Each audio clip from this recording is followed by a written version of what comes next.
আসসালামু আলাইকুম রহমতুল্লাহি ওবরাকাতুহ। আমরা ভোট কাকে দিব বা একজন প্রার্থীর মধ্যে কোন গুণগুলো থাকা উচিত যার মাধ্যমে তাকে জনসাধারণ নির্বাচন করতে পারবে। প্রিয় দর্শক শ্রোতা, আসলে ভোট ইসলামিক দৃষ্টিকোণ থেকে ভোট জিনিসটা কি? মুফতি শফি রহমতুল্লাহি আলাইহি তার একটি রিসালার মধ্যে উল্লেখ করেছেন যে ভোট মূলত তিনটি জিনিসের সমষ্টি। একটি হচ্ছে সাক্ষ্য প্রদান, দ্বিতীয়টি হচ্ছে জনপ্রতিনিধিত্বের যে অথরিটি সেটা প্রদান করা, আরেকটি হচ্ছে সুপারিশ করা। এই তিনটি জিনিসের সমষ্টির নাম হচ্ছে ভোট। কোরআন সুন্নাহ সম্পর্কে ওয়াকিফাল সকলেরই এই কথা জানা আছে যে এই তিনটি বিষয়ে ইসলামে খুবই গুরুত্বপূর্ণ এবং তার অনেক আহাম্মিয়ত রয়েছে।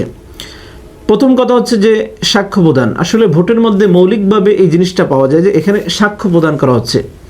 অতএব আমি যাকে সাক্ষ্য দিচ্ছি যদি এটা সত্য হয়ে থাকে তাহলে অবশ্যই আমি সত্য সাক্ষী প্রদান করছি, আর যদি তিনি মিথ্যাবাদী হয়ে থাকেন তাহলে আমি সাক্ষ্য প্রদানের মাধ্যমে আমার সাক্ষ্যটা ভুল বা মিথ্যাভাবে দেওয়া হলো।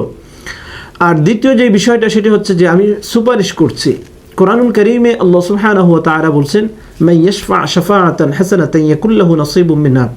কেউ যদি কারোর পক্ষে ভালো সুপারিশ করে তাহলে এর একটা অংশ যে সুপারিশ করলো তিনিও পেয়ে যাবেন।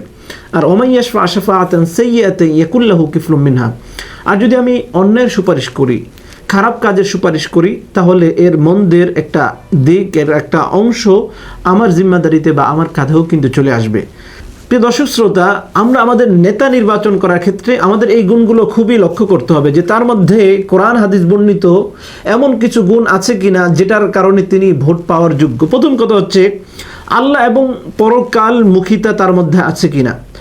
আপনারা সকলেই জানেন যে হযরতে সুলাইমান আলাইহিস সালাতু ওয়াস সালামকে আল্লাহ তাআলা রাজত্ব দান করেছেন, অনেক কিছু তাকে আল্লাহ সুবহানাহু ওয়া তাআলা দান করেছেন। তিনি এত সব নিয়ামত পাওয়ার পর আল্লাহ সুবহানাহু ওয়া তাআলার প্রতি যে বিশ্বাস সেটা তার কিন্তু কখনোই কমেনি, বরং তিনি শেষ পর্যায়ে এসে আল্লাহ সুবহানাহু ওয়া তাআলার কাছে শুকরিয়া জ্ঞাপন করেছেন এবং বলেছেন যে ইন্না হাযা লাহুয়াল ফাদলুল মুবিন, যে এটা অনেক বড় একটা দান। মানে তিনি তার আখিরাতকে ভুলেননি এবং আল্লাহ সুবহানাহু ওয়া তাআলা তার প্রশংসাও করেছেন। আল্লাহ সুবহানাহু ওয়া তাআলা তাকে বলছে যে নি'মাল আবদু ইন্নাহু আওয়াব। সুবহানাল্লাহ। দ্বিতীয়ত ইনসাফ কায়েম করা। এই গুণটা একজন নির্বাচিত যিনি দাঁড়াবেন তার মধ্যে থাকতেই হবে। আল্লাহ সুবহানাহু ওয়া তাআলা পবিত্র কোরআনে বলছেন যে ইন্না জাআলনাকা খলিফাতান ফিল আরদি ফাহকুম বাইনান নাস। সুলাইমান আলাইহিস সালাতু ওয়াস সালামকে আল্লাহ তাআলা রাজত্ব দিয়েছেন এবং সাথে সাথে বলেছেন যে আপনি মানুষের মধ্যে ইনসাফ প্রতিষ্ঠা করুন। 3 নম্বর, সৎ পথে অবিচল থাকতে হবে এবং অন্যায় পরিহার করতে হবে। এটা একজন নেতার জন্য, একজন এমপি বা যে কোনো পদপ্রার্থীর জন্য আবশ্যক। আল্লাহ সুবহানাহু ওয়া তাআলা হযরত মূসা আলাইহিস সালাতু ওয়াস সালামের ব্যাপারে কোরআনে বলা হয়েছে, তিনি বলেছেন যে হযরত মূসা যখন তাওরাত কিতাব আনার জন্য আল্লাহ সুবহানাহু ওয়া তাআলার কাছে গিয়েছেন সেই সময়টার জন্য তিনি তার ভাই হযরত হারুনকে তার স্থলাভিষিক্ত করেছেন এবং হযরত হারুন আলাইহিস সালাতু ওয়াস সালামকে মূসা আলাইহিস সালাতু ওয়াস সালাম বলেছেন যে উখলুফনি ফি কওমি ওয়ালা তাত্তাবি' সাবিলাল মুফসিদিন, যে তুমি আমার স্থলাভিষিক্ত দায়িত্ব পালন করবে, তবে তুমি অসৎ কাজের অনুসারী হতে পারবে না, খারাপ কাজে তুমি সেখানে থাকতে পারবে না। 3 নম্বর, শিষ্টের লালন ও দুষ্টের দমন। এই গুণটা একজন নেতার মধ্যে থাকা খুবই জরুরি। যিনি একজন নেতা হবেন, এমপি হবেন, চেয়ারম্যান হবেন বা মন্ত্রী হবেন, তার মধ্যে এটা থাকতেই হবে। একজন শাসকের জন্য যেমন গুরুত্বপূর্ণ সৎ কাজের আদেশ, অসৎ কাজের বাধা প্রদান, ঠিক তেমনিভাবে সৃষ্টের লালন ও দুষ্টের দমন এটাও কিন্তু একজন শাসকের জন্য খুবই গুরুত্বপূর্ণ একটি দিক। এটা না হলে আসলে তার অনেকটা পথ চলা খুবই কঠিন হবে এবং সমাজের নেতৃত্ব প্রদান করা তার জন্য তার পক্ষে অসম্ভব হয়ে দাঁড়াবে। আল্লাহ সুবহানাহু ওয়া তাআলা পবিত্র কোরআনের মধ্যে বলেছেন যে আম্মা মান যালামা ফাসাউফা নু'আযিবুহু থুম্মা ইউরাদ্দু ইলা রাব্বিহি ফায়ু'আযিবুহু আযাবান নুকরা। আপনারা সকলে জানেন যে বাদশাহ জুলকারনাইন নামক একজন বাদশাহ ছিলেন পবিত্র কোরআনে, যার ঘটনা বর্ণনা করা হয়েছে। তিনি গোত্রের কাছে যাচ্ছিলেন, যে সমস্ত মানুষগুলা চরিত্রের দিক দিয়ে ভালো ছিল না, দুষ্ট ছিল, তো আল্লাহ সুবহানাহু ওয়া তাআলা তাকে এই অথরিটি দান করেছেন যে আপনি যদি তাদেরকে খারাপ দেখেন বা তাদের অপরাধগুলো আপনার সামনে যখন আসবে আপনি তাদেরকে শাস্তি প্রদান করতে পারবেন বা ভালো কোনো ডিসিশন আপনি নিতে পারবেন। তো হযরতে জুলকারনাইন যিনি বাদশাহ, তিনি তখন আল্লাহ সুবহানাহু ওয়া তাআলাকে জানিয়েছেন যে আমি তাদের ব্যাপারে ভালো কোনো ডিসিশন নিব, যারা জালেম তাদেরকে আমি দমন করব, আর যারা মাজলুম আমি তাদেরকে সাহায্য করব, এবং যারা সৎ পথে থাকতে চাইবে আমি তাদের পক্ষে দাঁড়াবো। এর মাধ্যমে বুঝতে পারলাম যে শিষ্টের লালন এবং দুষ্টের দমন একজন নেতার জন্য খুবই গুরুত্বপূর্ণ। আপনি শুধু ওয়াজ নসিহত করবেন বা মানুষকে খুব সুন্দর সুন্দর কথা বলবেন, নরমভাবে চলবেন, একটা সমাজ এটার মাধ্যমে শুধু পরিচালনা হতে পারে না। সমাজে অনেক মানুষ আছে যাদের উদ্দেশ্য খারাপ, চলাফেরা খারাপ, অন্য মানুষকে ডিস্টার্ব, দুষ্টমি করে, মানুষকে ক্ষতি করে, তাদেরকে দমন করা এটা নেতার দায়িত্ব। নাম্বার 4, আল্লাহর প্রতি ভরসা এবং অকাতরে জনগণের জন্য দান করার মন মানসিকতা থাকতে হবে। বাদশাহ জুলকারনাইনের কাছে যখন ওই গোত্র যারা একবারে নিপীড়িত ছিল, যারা ইয়াজুজ মাজুজের যে সমস্ত আক্রমণ বা জুলুম এর শিকার ছিল, তারা কিন্তু জুলকারনাইনের কাছে সাহায্য চেয়েছিল যে আপনি আমাদেরকে সাহায্য করুন, একটা দেয়াল বা একটা প্রাচীর নির্মাণ করুন। তখন বাদশাহ জুলকারনাইন বলেছিলেন যে ফাআইনুনি বিকুওয়া আজআল বাইনাকুম ওয়া বাইনাহুম রাদমা, যে তোমরা আমাকে সাহায্য করো, তাহলে আমি তোমাদের এবং তাদের মাঝে একটা দেয়াল বা একটা প্রাচীর নির্মাণ করে দিব।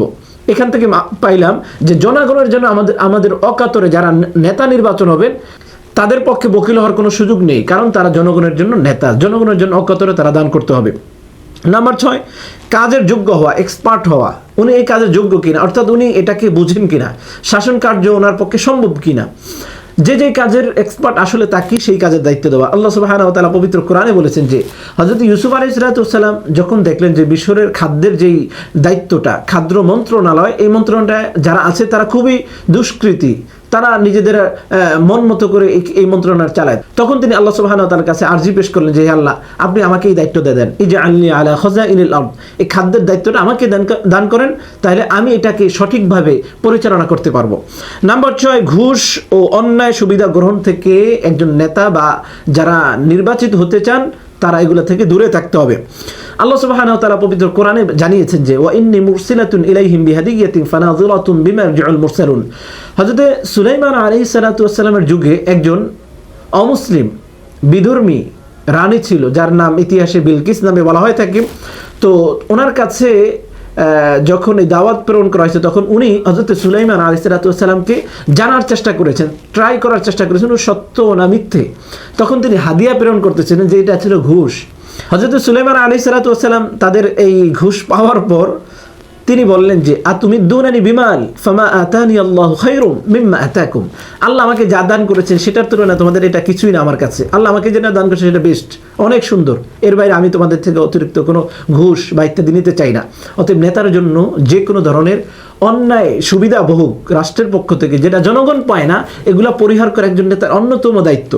নাম্বার 7, সর্বশেষ যেটা বলতেছে সেটা আল্লাহর বিধান অনুযায়ী ফায়সালা করার গুরুত্ব তার মধ্যে থাকতে হবে। এই গুণটা তার মধ্যে থাকতে হবে যে আমি আল্লাহর আইন বাস্তবায়ন করতে চাই। আমার পক্ষে গণতন্ত্র, যদিও আমরা সেটা ইসলামী খেলাফত ব্যবস্থায় পরিবর্তন করতে পারবো না আপাতত দৃষ্টিতে, কিন্তু আমি আমার সাধ্যের মধ্যে আল্লাহর আইনটা বাস্তবায়ন করতে চাই।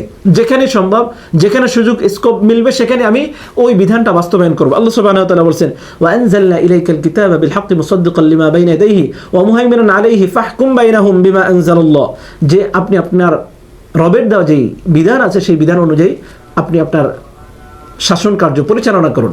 প্রিয় দর্শক শ্রোতা, এই গুণগুলো একজন শাসকের জন্য খুবই গুরুত্বপূর্ণ। অতএব আমরা আমাদের শাসকদেরকে এই গুণ দেখে আমরা নির্বাচন করব।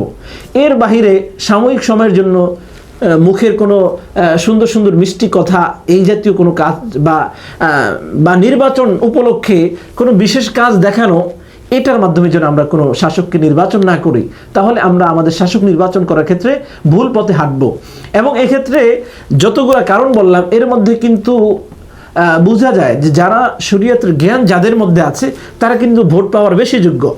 অতএব স্পষ্টভাবে কোথাও লেখা নাই যে একজন আলেমকে আপনারা নির্বাচন করুন, এটা কোথাও আপনি পাবেন না। কিন্তু আল্লাহ সুবহানাহু ওয়া তাআলার মানসা কি? ইন্নামা ইয়াখশাল্লাহ মিন ইবাদিল উলামা, যে পৃথিবীর মধ্যে সর্বশ্রেষ্ঠ এবং আল্লাহকে ভয় করে সবচেয়ে বেশি হযরত উলামায়ে আযম। অতএব তাদের কাছে কোরআন হাদিসের জ্ঞান বেশি, তারা আল্লাহ সুবহানাহু ওয়া তাআলার আদেশগুলা, তার আইনগুলা সমাজে বাস্তবায়ন করার বেশি পক্ষে। অতএব আমরা যারা জনসাধারণ আছি, আমাদেরও কিন্তু উচিত যে আমরা দুনিয়ার মোহে না পড়ে, গণতন্ত্রের পিছনে না পড়ে, কারো পক্ষা অবলম্বন না করে শরীয়ত ও ইসলামী যে ভাবধারা, আদর্শ, সেটা বাস্তবায়ন করার জন্য আমরা আমাদের মূল্যবান ভোটকে ওলামায়ে কেরামের হাতে ন্যস্ত করতে চাই, তাদেরকে আমরা শাসক হিসেবে নির্বাচন করতে চাই।